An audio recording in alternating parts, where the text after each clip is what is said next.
Hey mga ka-activate, Joseph here, nagbabalik sa ating video, and today, another vlog, and papunta kami Marilaki. Vlog ko to kasi kasama ko yung mga dati kong co-housemate na madalas kong kasama, ayun, si Yan, madalas kong kasama itong mga to sa rin. So, ayun, hindi kami masyado nakaalis na maaga kasi pansin namin na pag mas maaga, mas maraming tao sa Marilaki. Mukhang sabay-sabay na maaga yung mga tao. Okay. Dami rin mga siklista. So, ito, realities ng pupuntang Marilaki is traffic. Ito, mga kasama ko sila yan at Ging. Si Ging yung naka-NMAX na rin.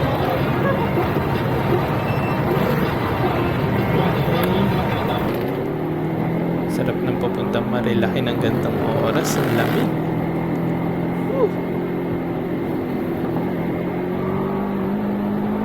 Activate. Sorry. Nagkamali ng shift.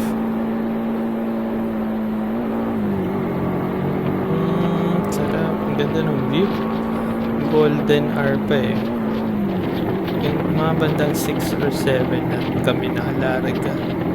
Isa rin pala guys sa reason kaya kami pupunta sa Marilaki is may bagong pwesto, yung Cafe Una.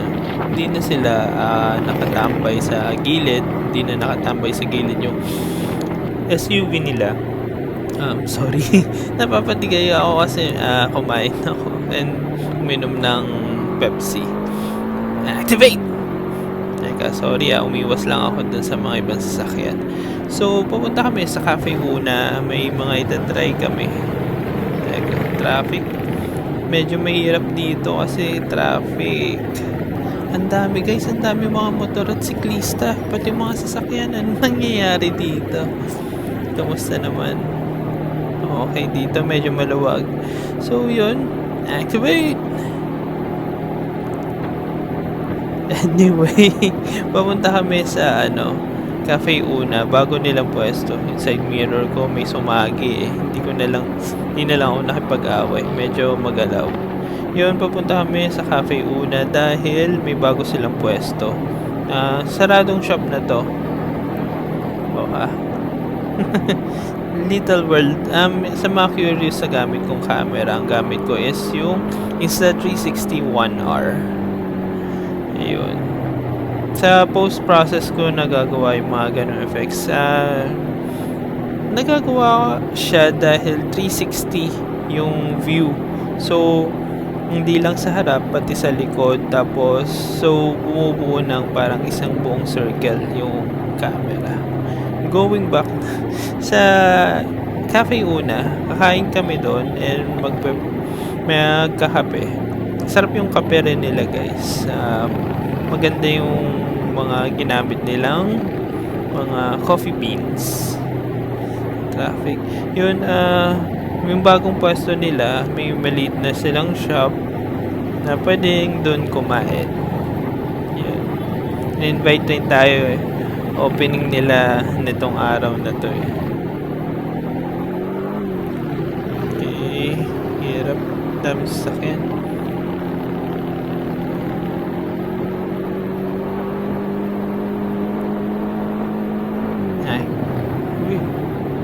OBR.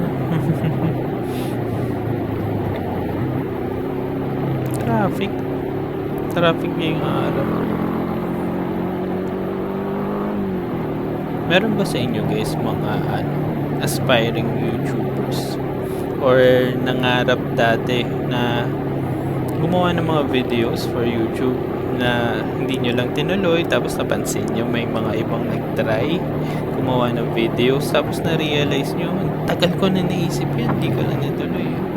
Na-realize ko yung wala lang, nagko-contemplate ako kasi naisip ko marami sa atin eh, we have these ideas eh, we have these instincts, yung mga gut feeling tayo, kaya lang clouded tayo by fear. Siyempre, kahit nga sa courting, di ba? Sobrang nakakakaba manligaw. Anyway, going back sa instincts. naranasan nyo na ba magka-instincts pero or mag-execute ng idea na naisip nyo? Kaso, hindi nyo tinuloy out of the fear ng failure. Teka lang. Sorry guys, sumisingit ako dito kasi sobrang dami sa guild. Kailangan naman daanan natin yung mga kapwa natin, mga gumagamit ng kalye, ang mga sikulista boys. Yun, naranasan nyo na ba magkaroon kayo ng instincts tapos hindi kayo umakonit kasi takot kayo mag-fail, takot kayo sa mga pwedeng mangyari? Teka, ano yun? Okay, sige ako na. Activate! Okay. Salamin ko. Ayun, going back ulit. Gulo ko baka usap. Yun, going back sa instincts. Kasi, naranasan nyo na ba mag-instinct kayo? Hindi nyo inactivate, hindi nyo in-execute, hindi nyo tinuloy, may idea kayo. Yun, pero hindi nyo na tinuloy kasi takot kayo sa mga failure, sa mga pwede mangyari. Pero, pansin ko, ito yung hindi na nagagawa ng generation ngayon. Kasi akin napansin ko, nababash ako madalas, pero I always act on my ideas, my instincts, kasi gusto ko siya and hindi naman siya nakaka-harm ng ibang tao. Para bang naiisip ko yung mga bagay na masaya na magagawa ko dito. And ayun, iniisip kong maganda siguro kung ganun tayo. We always act on our instincts. Syempre, kailangan ng wisdom. Pero, yung, alam nyo na yun, kinonsider nyo na yung wisdom doon, in-execute nyo na. And, ang siguro gusto kong i-impart sa inyo is, pag in-execute ng mga ideas na to, ng mga instincts na to, along the way, we will fail and we can just adjust. Kasi at least na-execute na natin, nakapag-umpisa na tayo. Pag may mga bagay na mali, may nag-fail tayo, we can make adjustments. Tapos along the way, mag-i-improve. Yun din yung naisip ko sa mga artistic na mga craft. Karamihan ng mga nakikita ko, idol ko, like si Jim Lee, isa siyang artist na nagdo-drawing ng mga comics ng DC. Ayun, si Jay Madorera, mga Marvel naman siya. Yung tinignan ko yung mga artwork nila, palupit ng palupit. Pero sabi nila hindi daw pa sila magaling. So naisip ko, ganun rin lang Sa umpisa, isipin mo hindi ka magaling.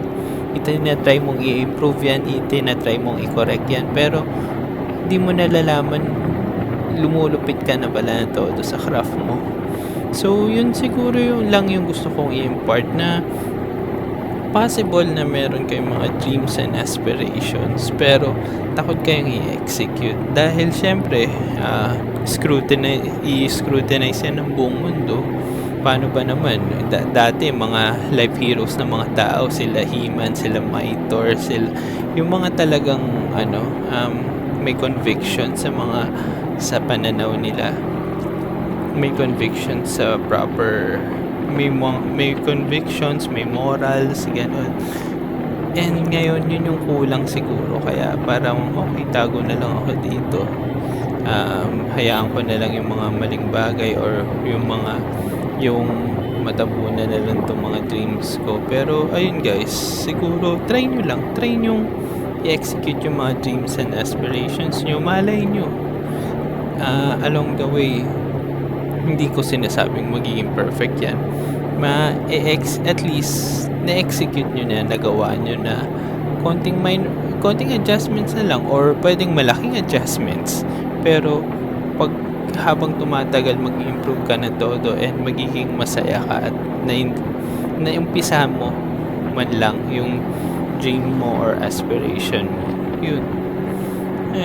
Ba't ko ba nabanggit yun? Kasi nag-contemplate lang ako and natutuwa lang ako na may mga brands na nag-i-invite sa akin, mga ganun.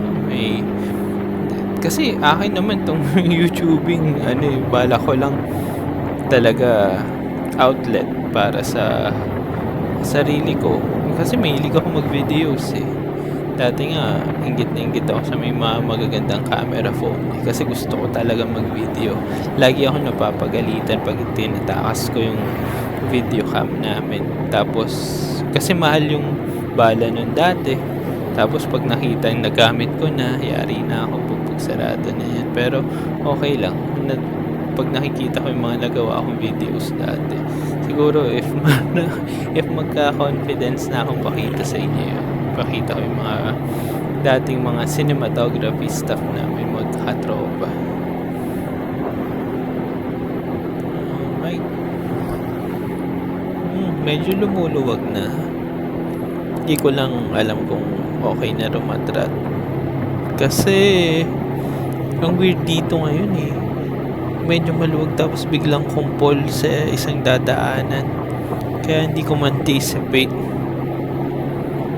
Okay. Ang ganda ng view dito sa kanan. Ito yung dinadayo natin eh. Ito ang dinadayo natin, yung malupit na view. Lapit. Okay, counting activate. Sarap ng hangin ng presko. Dito, medyo dumami na rin talaga yung dumadayo dito sa Marilaki. Sabi nila maganda daw pag midweek. Kaso, syempre, karamihan tayo sa atin may trabaho. Uy, ganda ng view dito sa kanan.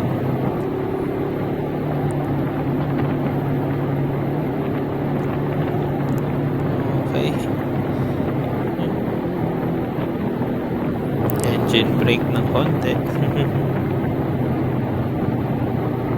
Nakaka-build up na naman yan. Ay, meron. Okay. Ito. Konting bank tayo dito. Bank. Yun nga lang kasi yung yung aking tires more of pan-trail. Pero soft compound siya, so hindi siya madulas dito sa kalye.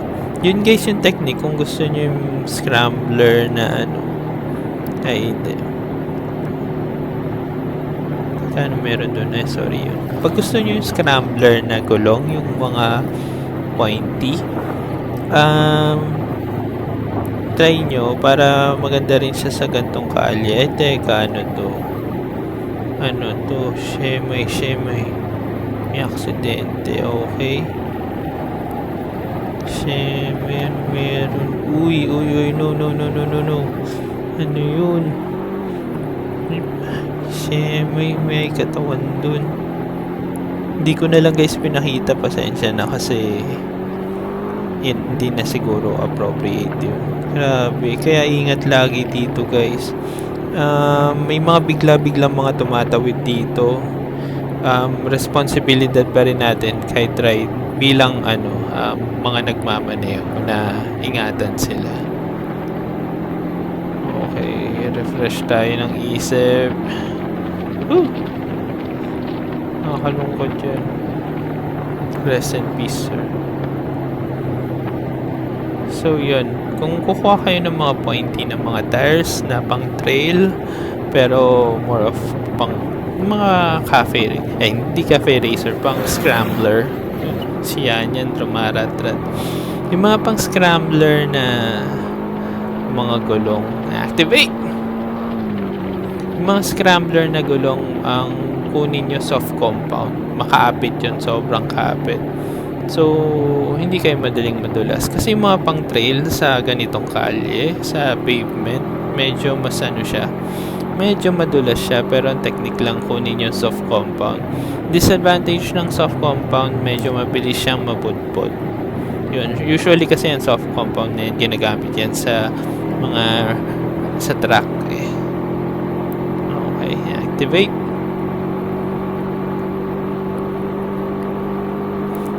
No. Okay, medyo sumasaya ng rumatrat dito. Cafe. Yun pala ang plano namin guys. Pupunta muna kami hanggang Bitukang Manok bago mag-cafe una. Kasi mas una namin mapupuntahan yung cafe una. Bitin yun. Ayaw naman namin na busog na kami. So yun, Bitukang Manok lang muna kami. May checkpoint kasi papuntang Jariels.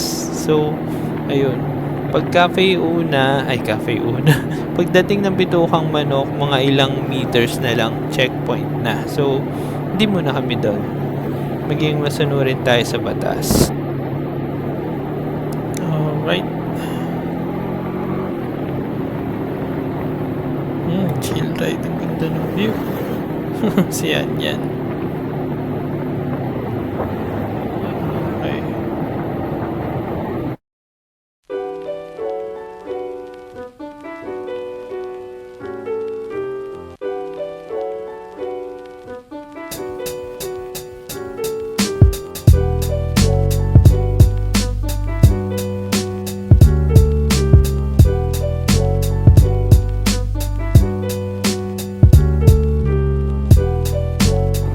Alright, tapos na kami ngayon tumambay doon sa dulo ng Bitukang Manok. And ngayon, papunta kami sa Cafe Una. Ito, appreciate lang natin yung malupit na view pabalik. Ganda. Ito yung, siguro, masarap punta sa Marilaki na maaga, pero para sa akin, ito yung magandang view eh. Dito yung peak ng Golden Hour. Ayun. Activate muna. Hindi ako masyado makaratrat nga lang kasi marami ng mga sasakyan. Okay. Activate.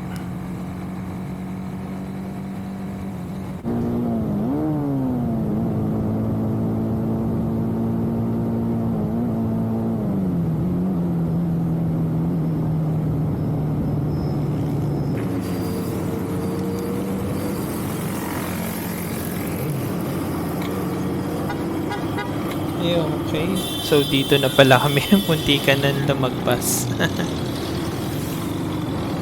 Okay, U-turn tayo.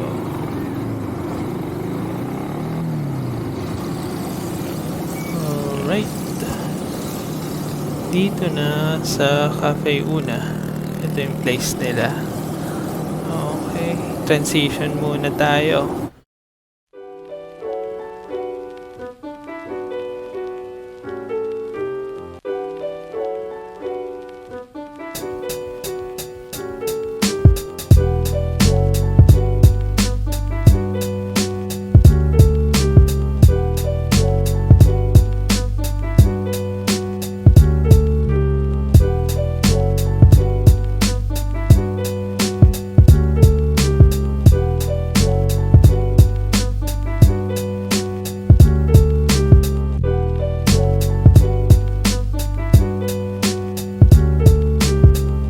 So yun guys, saglit na kwentuhan lang, saglit na ride lang. Sana na-enjoy na itong video yung to. Please join me again next time. Please like, share, subscribe, and keep on activating!